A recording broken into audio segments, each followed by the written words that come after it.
And this is what I think is the fun stuff. And there's really not a lot of mystery to this. There's just a way to do this that works really well for almost every small business. And I'm going to tell you how to do that.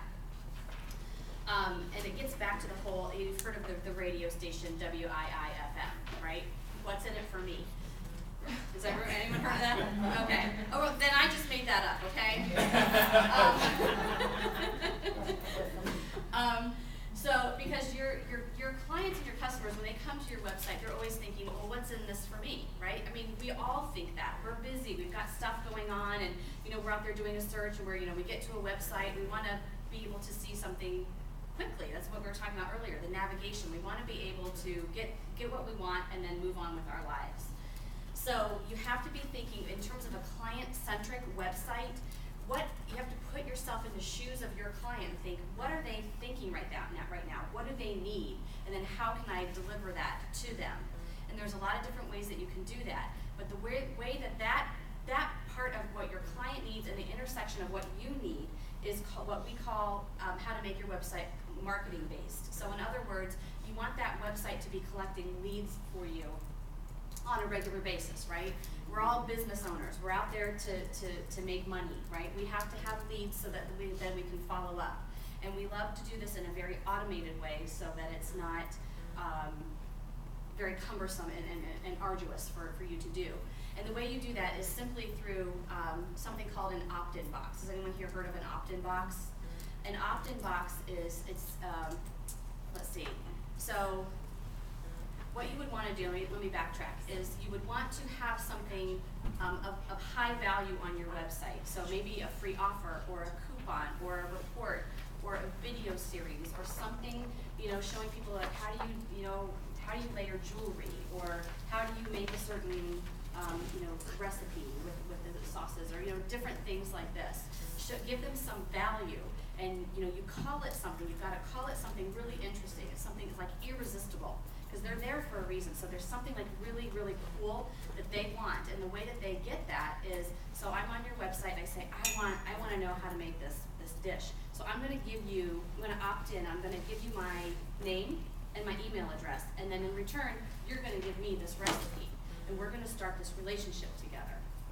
So that's how you start to gather and collect leads, and you do this automatically through email marketing systems, such as MailChimp, or iContact, or Constant Contact, Aweber, One Shopping Cart, Infusionsoft. There's a bunch of them.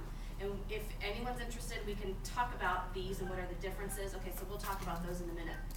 What the differences are, pros, cons, and opportunities of each one, because there are, with anything, like with anything. So again, the point is you're giving something of value to them in exchange for their email address. And then when you have their email address, they're automatically on your newsletter list, so that then you can continuously give them some good information on some sort of consistent basis.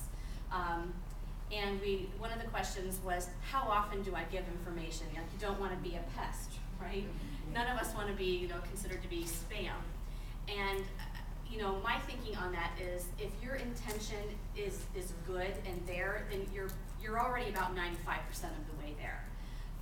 If you are giving high value, you're about, you're even closer to 100% there. So it's figuring out the balance of how often can you generate high value content, and just kind of watching your statistics. I call them the 3 T's of marketing: the test, the track, and the tweak.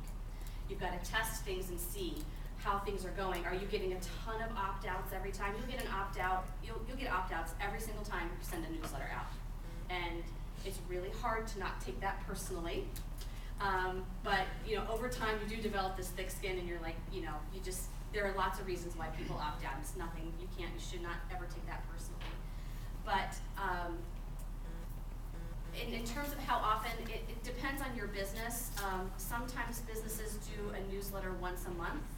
That's probably the minimum that you would want to do it. Anything that's less than that, people are going to forget, and you become less relevant. Like once a quarter really isn't enough really to send out a newsletter. Yes? What do you think is the appropriate size for someone to read a newsletter? I've gotten them with 1 page, I've gotten them with 4 pages. like, do you have to like click a button and then it's like a magazine, Mhm. like turns? Do you think people really take the time to read a quotation? Probably not. Yeah, who does in this room? Yeah. Yeah, There you go, mini survey for you. yeah.